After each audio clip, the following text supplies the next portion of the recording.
अस्सलाम वालेकुम प्यारे दोस्तों, जानवरों के पास भी दिमाग होता है जिससे वो सोच सकते हैं, खुशी महसूस कर सकते हैं, लेकिन किसी भी चीज़ को देखने पर उससे सीख नहीं सकते। तो चलिए दोस्तों, आज का वाक़या शुरू करते हैं। प्यारे दोस्तों, जैसा कि हम सभी जानते हैं कि घोड़ा एक बहुत ही वफादार और साथ निभाने वाले जानवरों में से एक होता है। घोड़ा अपनी खास आदतों की वजह से सबको अच्छा लगता है। ये इंसानों से सबसे ज़्यादा घुल मिल कर रहने वाला जानवर है। दोस्तों, ये कहानी उस ज़माने की है जब हमारा देश आज़ाद भी नहीं हुआ था और छोटी छोटी रियासतों में हमारा देश बटा हुआ था। उस ज़माने में कश्मीर की वादियों में बसी एक रियासत में एक बहुत ही खूबसूरत लड़की रहा करती थी। एक तो लड़की अपनी खूबसूरती की वजह से पूरे इलाके में चर्चा में बनी रहती और साथ ही इस लड़की के पास एक बहुत ही आला नस्ल का घोड़ा था और जो उस लड़की की तरह अपनी खूबसूरती के लिए पूरे इलाके में मशहूर था। कई लोगों ने घोड़े को खरीदने की कोशिश भी की, लेकिन लड़की ने कभी भी उस घोड़े को नहीं बेचा। इधर जिस रियासत में लड़की रहती थी, उसी रियासत का बादशाह घोड़े का बहुत शौकीन था और उसके राजमहल में एक से बढ़कर एक घोड़े मौजूद थे और बादशाह अक्सर अपने पसंदीदा घोड़े पर सवार होकर सैर सपाटे के लिए जाया करता था। और उसके साथ ही इस बादशाह को शिकार का भी बहुत शौक था और इस काम के लिए वो अपने खेमे में मौजूद सबसे खूबसूरत और सबसे मजबूत घोड़े को लेकर जाता था। तो ऐसे में बादशाह का मूड बना तो बादशाह ने अपने सिपाहियों को बुलाकर कहा कि जाओ और अस्तबल में मौजूद घोड़ों में से एक मजबूत घोड़े को लेकर आओ। बादशाह ने जब सिपाहियों से कहा तो सिपाही कहने लगे कि बादशाह सलामत, हमारी रियासत में एक लड़की है जो कि यही कोई 28 साल की है और बादशाह सलामत, इस लड़की के पास एक बहुत ही खूबसूरत घोड़ा है जिसे लड़की के अलावा किसी ने छुआ तक नहीं और ना ही लड़की ने घोड़े को बेचा है। जब बादशाह ने घोड़े के बारे में सुना तो वो बस घोड़े को देखने के लिए बेताब हो गया। उसने फौरन सिपाहियों को हुक्म दिया कि जाओ उस लड़की से घोड़ा लेकर आओ। सिपाही उस लड़की के पास गए और कहा कि बादशाह सलामत ने आपका घोड़ा मंगवाया है, लेकिन उस लड़की ने साफ इनकार कर दिया। और जब ये खबर बादशाह के पास पहुंची तो बादशाह को बेहद गुस्सा आया कि हमें मना करने वाला आखिर ये कौन है। लेकिन दोस्तों, ये बादशाह बहुत अच्छा था। उसने अपने गुस्से को काबू किया और अपने सिपाहियों को हुक्म दिया कि उस लड़की को बाइज्जत उसके घोड़े के साथ हमारे दरबार में लेकर आओ। जब सिपाहियों ने उस लड़की से जाकर कहा कि बादशाह ने आपको आपके घोड़े के साथ बुलवाया है, तो ऐसे में लड़की मान गई और लड़की दरबार में अपने घोड़े के साथ पहुंच गई। लेकिन लड़की ने ये बात पहले से ही ठान ली थी कि चाहे कुछ भी क्यों ना हो जाए, लेकिन मैं अपना घोड़ा किसी भी हालत में बादशाह को नहीं दूंगी। और बादशाह ने जैसे ही घोड़े को देखा तो वो उसका दीवाना हो गया और वो उसकी मुँह मांगी कीमत देने के लिए भी तैयार हो गया। लेकिन लड़की ने कहा कि अगर आप अपनी पूरी रियासत भी मुझे देंगे तो भी इस घोड़े की कीमत के मुकाबले नहीं हो सकती। मैं इस घोड़े को किसी भी कीमत पर बेचने के लिए तैयार नहीं हूँ। तो इस पर बादशाह ने पूछा कि आखिर इस घोड़े में ऐसा क्या है। तो लड़की ने कहा कि बस ये मेरा पसंदीदा घोड़ा है। लड़की ने कहा, हाँ, आप चाहें तो इस घोड़े की सवारी कर सकते हैं। बादशाह ने सोचा कि चलो एक बार ही सही घोड़े की सवारी ही कर लेता हूँ। तो फिर बादशाह ने जब उस घोड़े की सवारी की तो वो उसकी दौड़ और फुर्ती का दीवाना हो गया और वो लड़की को मुँह मांगी कीमत देने के लिए फिर से तैयार हो गया। लेकिन लड़की फिर भी इस बार ना मानी और उसका जवाब ना ही था। तो बादशाह ने कहा कि ठीक है, तुम्हारी मर्जी, मत बेचो। लेकिन बादशाह कहने लगा, अच्छा तो तुम आज शिकार के लिए अपना घोड़ा हमें दे सकती हो। तो लड़की सोच में पड़ गई। फिर उसने सोचा चलो मैं घोड़ा ही दे देती हूँ। लेकिन लड़की ने कहा कि मेरी एक शर्त है, जब आप गांव में सही सलामत वापस आएंगे तो इस घोड़े को रियासत के शाही होने का हुक्म देंगे। लड़की की बात सुनकर बादशाह भी तैयार हो गया और अब वो उस घोड़े के ऊपर शिकार के लिए बिल्कुल तैयार था। बादशाह उस दिन बहुत ही ज़्यादा खुश था। अगले दिन जब बादशाह जाने लगा तो उसके पीछे कुछ सिपाही भी निकले। जब बादशाह शिकार की जगह पर पहुंचा तो उसने घोड़े को रोकने की कोशिश की, लेकिन पूरी कोशिश करने के बावजूद घोड़ा नहीं रुका और घोड़ा हवा से बातें करता हुआ और अपनी पूरी रफ्तार से आगे बढ़ रहा था। बादशाह के पीछे चल रहे सिपाही घबरा गए और सोच में पड़ गए कि आज से पहले तो बादशाह सलामत, इससे आगे तो कभी नहीं गए थे, तो आखिर अब इस इलाके में कहाँ जा रहे हैं। फिर वो बादशाह के पीछे चलते हैं। फिर थोड़ी देर चलने के बाद घोड़ा एक ऐसी जगह रुका जहाँ बहुत सारे फल और नदियाँ और बहुत खूबसूरत नज़ारा था, जिसे देखकर बादशाह का दिल खुश हो गया। उसे वहाँ बहुत अच्छा सुकून मिल रहा था। उसे ऐसा लग रहा था कि इससे अच्छी ज़िंदगी कहीं नहीं हो सकती, क्योंकि दोस्तों वहाँ का जो माहौल था वो बहुत ही ज़्यादा सुंदर और शांत था, जिसे देखकर मन और दिमाग अपने आप ही शांत हो जाता था। और वहाँ बादशाह की पसंद के जानवर भी शिकार के लिए मौजूद थे, जिसे देखकर बादशाह और भी ज़्यादा खुश हो गए। और बादशाह ने सोचा कि ये घोड़ा तो बहुत ही समझदार है, मैंने आज से पहले इससे ज़्यादा खूबसूरत जगह कहीं नहीं देखी थी। फिर बादशाह ने वहाँ खूब शिकार किया और फल खाए और वापस आकर लड़की को उसका घोड़ा देते हुए कहा कि वाकई में आज से पहले मैंने इतना शानदार घोड़ा कहीं नहीं देखा था। इसके बाद फिर से बादशाह ने लड़की को घोड़ा बेचने के लिए कहा, लेकिन लड़की ने मना कर दिया और वादे के मुताबिक बादशाह ने घोड़े को शाही घोड़े का तगमा दे दिया।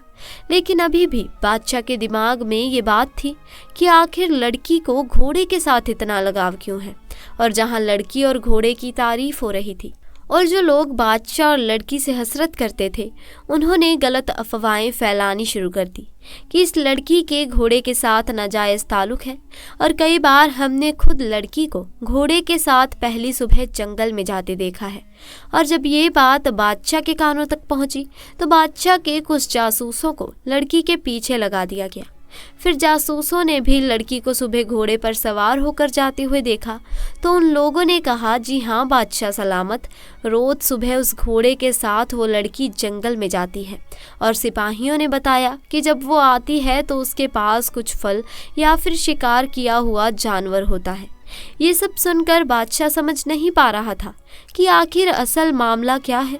तो फिर बादशाह ने उस लड़की से ही पूछा कि तुम जंगल क्यों जाती हो। तो लड़की ने राज से पर्दा उठाते हुए बताया कि दरअसल मैं इसी जंगल में पैदा हुई थी और मेरे माँ बाप बचपन में ही गुजर गए थे। उसके बाद से ही मैं इन्हीं जानवरों के बीच पली बड़ी हूँ। ऐसे में मुझे जानवरों से बहुत प्यार है और मैं हर जानवर का ख्याल रखती हूँ।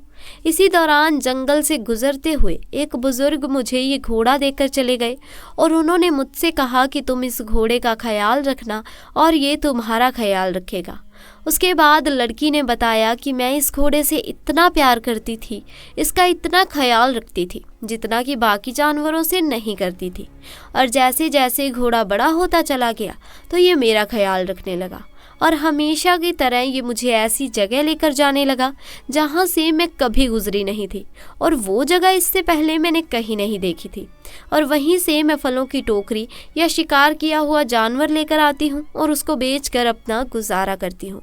उसके बाद फिर सब लोगों को समझ में आ गया कि आखिर लड़की और घोड़े के बीच में क्या रिश्ता है, और ये जो रिश्ता है ये रिश्ता वफा और मोहब्बत का है। तो चलिए दोस्तों, आपको इसी के साथ एक और वाक्य से रूबरू करवाते हैं। हज़रत उस्मान गनी रज़ी अल्लाह ताला अन्हा का दौरा खिलाफत है। आप रज़ी अल्लाह ताला अन्हा अपने कमरे में बैठे हुए हैं।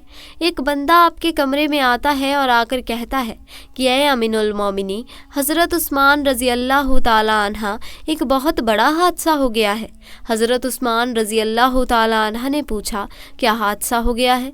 तो वो शख्स कहता है कि ए अमीनुल मोमिनी, मैंने शादी की थी एक औरत से और आज उस औरत की शादी को 6 महीने मुकम्मल हो गए हैं और मेरी बीवी ने एक बच्चे को जन्म दिया है।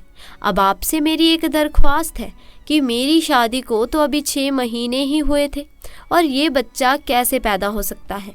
अब इस वाक़े से पहले दोस्तों, आम लोगों के अंदर ये बात पाई जाती थी कि 6 महीने में बच्चा पैदा नहीं हो सकता। इसीलिए वो आदमी भी परेशान हो गया और अपने उस बच्चे को देखा भी नहीं और सीधा अमीनुल मोमिनी के पास आ गया। हज़रत उस्मान रज़ी अल्लाह ताला अन्हा ने लोगों को जमा किया और मशवरा किया कि ये बच्चा हलाल का है या हराम का। और इससे पहले ऐसा वाक़या कभी भी पेश नहीं आया कि किसी औरत ने 6 महीने के बाद किसी बच्चे को जन्म दिया, और ये पहला वाक़या था। और दोस्तों, अरब के अंदर आम तौर पर 6 महीने के बच्चे को हराम का बच्चा समझा जाता था। तो मशवरे में मौजूद तमाम लोगों ने कहा कि 6 महीने का बच्चा अरब के अंदर कभी भी पैदा नहीं हुआ है, लिहाजा ये हलाल का नहीं हो सकता बल्कि हराम का ही है। और जब हज़रत उस्मान रज़ी अल्लाह ताला अन्हा ने लोगों से मशवरा कर लिया और हिसाब किताब वालों ने सब ने यही कहा कि अरब की तारीख में 6 महीने के बच्चे को हराम समझा जाता है, तो यहाँ पर हज़रत उस्मान रज़ी अल्लाह ताला अन्हा ने हुक्म दिया कि औरत को संसार कर दिया जाए। हज़रत उस्मान रज़ी अल्लाह ताला अन्हा ने हुक्म दिया कि औरत को खुले मैदान के अंदर ज़मीन में गाड़ कर रज़न का अमल शुरू कर दिया जाए। अब जैसे ही आपने हुक्म दिया और आपने ये फ़ैसला फरमाया तो ये खबर आसपास के इलाकों में फैल गई और चलते चलते ये खबर हज़रत अली रज़ी अल्लाह ताला अन्हा के कानों में भी जा पहुंची।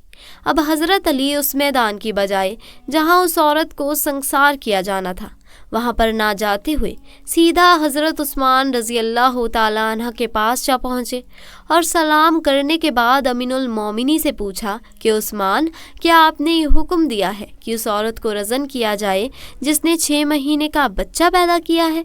तो हज़रत उस्मान रज़ी अल्लाह ताला अन्हा ने फरमाया, मैंने ये हुक्म दिया है क्योंकि उसने हराम का बच्चा जन्मा है और 6 महीने में बच्चा पैदा नहीं हो सकता, और मैंने ये फ़ैसला तमाम लोगों के मशवरे से किया है और सभी ने ये मशवरा किया है कि 6 महीने का बच्चा हलाल का नहीं हो सकता। अब हज़रत अली रज़ी अल्लाह ताला अन्हा ने इरशाद फरमाया और कहा कि ए अमीनुल मोमिनी, आपने गलत फ़ैसला किया है।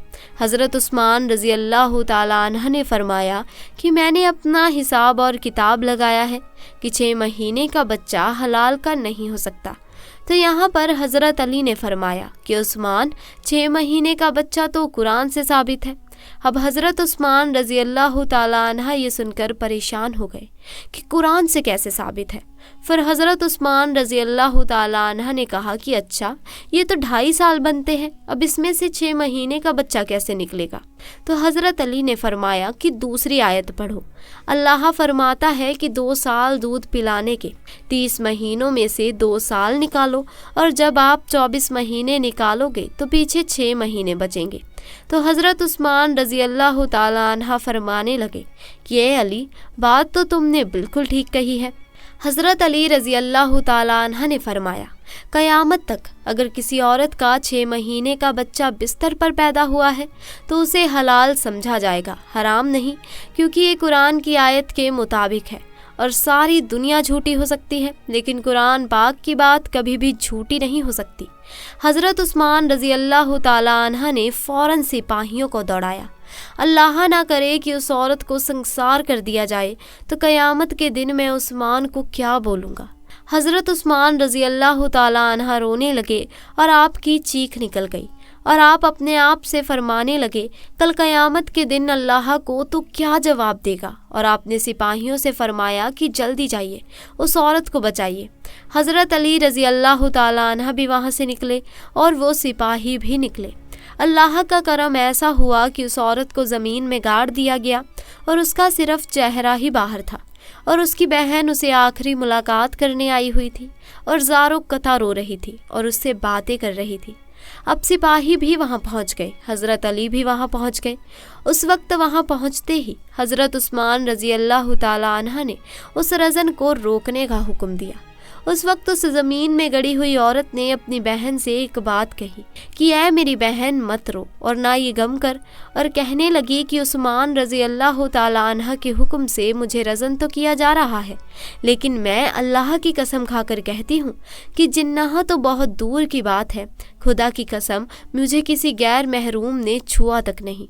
और उस औरत को उसी वक्त ज़मीन से बाहर निकाला गया और हज़रत उस्मान रज़ी अल्लाह ताला अन्हा ने उस औरत को अपने पास बुलाया और उसके बेटे को पेश किया गया। रिवायत के अंदर ये अल्फाज मौजूद है कि जिस तरह परिंदों में 2 अंडे मिला दिए जाएं तो पता नहीं चलता कि कौन सा अंडा किसका है, दोनों में क्या फ़र्क है, इसी तरह उस बच्चे की शक्ल और सूरत बिल्कुल उसके वालिद के ऊपर थी और वालिद ने उसको अभी तक देखा नहीं था। वालिद ने जब देखा और कहा कि अल्लाह की कसम ये तो मेरा ही बेटा है, तो मेरे प्यारे अजीज दोस्तों, यहाँ पर एक बात तो मालूम हो गई कि जो 6 महीने में बच्चा पैदा होता है उसे हलाल का समझा जाएगा, क्योंकि कुरान पाक में ये फैसला मौजूद है। तो दोस्तों आज के लिए बस इतना ही। आपको हमारा आज का ये वाक्य कैसा लगा कमेंट सेक्शन में ज़रूर बताएं। साथ ही दोस्तों वीडियो से कुछ नया सीखने को मिला हो तो इसे लाइक करें, शेयर करें और चैनल को सब्सक्राइब करें। इंशाअल्लाह जल्द मुलाकात होगी ऐसे ही नए और दिलचस्प वाक्यों के साथ। तब तक के लिए अल्लाह हाफिज़।